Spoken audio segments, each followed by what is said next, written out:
Matagal na isinusulong ng Pilipinas ang laban kontra pagkalat ng HIV o Human Immunodeficiency Virus. Sa kabila nito, nangunguna pa rin ang bansa sa may pinakamaraming kaso ng HIV infection sa Western Pacific region.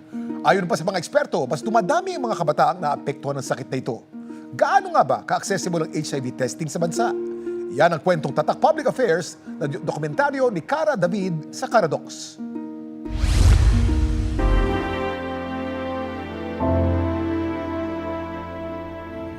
Nakilala ko ang 18 anyos na si Mikael, di niya tunay na pangalan. Sa unang tingin, mukhang tipikal na binata si Mikael, pero mabigat ang kanyang pinagdaraanan. Kailan mo nalaman na you are HIV positive? Nung 17 po ako. Paano mo nalaman? Nung time po na yun, nagkasakit po ako. Nilagnat po ako, bali 1 month po nalagnat. So doon ko na po naisipan magpa-test. Maagang naulila sa mga magulang si Mikael. May mga pagkakataong hindi sapat ang suportang pinansyal na ibinibigay sa kanya ng mga kamag-anak para sa pangmatrikula. In-introduce po ako sa isang, bali hooking up po siya. Matapos niyang magpa-test, March 2023, lumabas ang resultang positibo siya sa HIV. Isa lang si Mikael sa mahigit 100,000 Pilipinong kasulukuyang nakikipaglaban sa HIV. Ang virus na ito umaatake at nagpapahina sa immune system ng tao. Kung hindi maaagapan, maaaring humantong sa komplikasyon na kung tawagin AIDS o Acquired Immunodeficiency Syndrome. Karaniwan itong nakukuha sa pakikipagtalik ng walang proteksyon tulad ng kondom. Maaari din itong makuha sa pamamagitan ng paghihiraman o pakikigamit ng karayom o injection. Para malaman kung ikaw ay HIV positive, may testing center sa bansa na nagbibigay ng HIV test ng libre. Sa nakaraang dekada, dumami pa ang naitalang kaso ng HIV infection sa Pilipinas. Nangunguna tayo sa may pinakamataas na naitalang kaso sa Asia-Pacific region.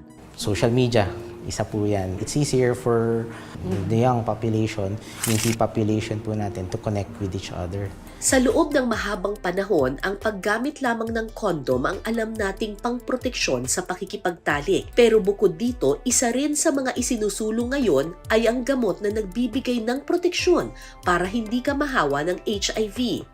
Ang tawag dito, pre-exposure prophylaxis o PrEP. Para naman sa mga nagkaroon na ng HIV, hindi pa ito ang katapusan ng mundo. Meron ng gamot para mapigilan ang pagdami ng virus sa ating katawan. Ito ang tinatawag na antiretroviral therapy o ART.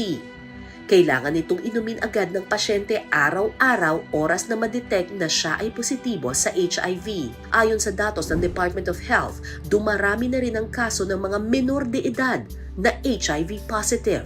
Ayon kasi sa Philippine HIV and AIDS Policy Act, HIV testing lang ang malinaw na pwedeng gawin ng mga edad 15 to 17 nang walang consent ng mga magulang. Hindi malinaw sa batas ang access ng mga menor de edad sa iba pang mga serbisyo na may kinalaman sa HIV primary care gaya ng ART, PrEP, at pati ang pagbili o pagkuha ng libreng kondom. Ayon naman sa Philippine National AIDS Council o PNAC, kasalukuyan na nilang inaasikaso ang pag-amyenda sa batas ukol sa HIV at AIDS. Maging paalala sana ito na mas pairalin pa natin ang bukas na pag-iisip at pag-unawa sa pinagdaraanan ng iba. Dahil suporta ang kailangan nila at hindi panghuhusga.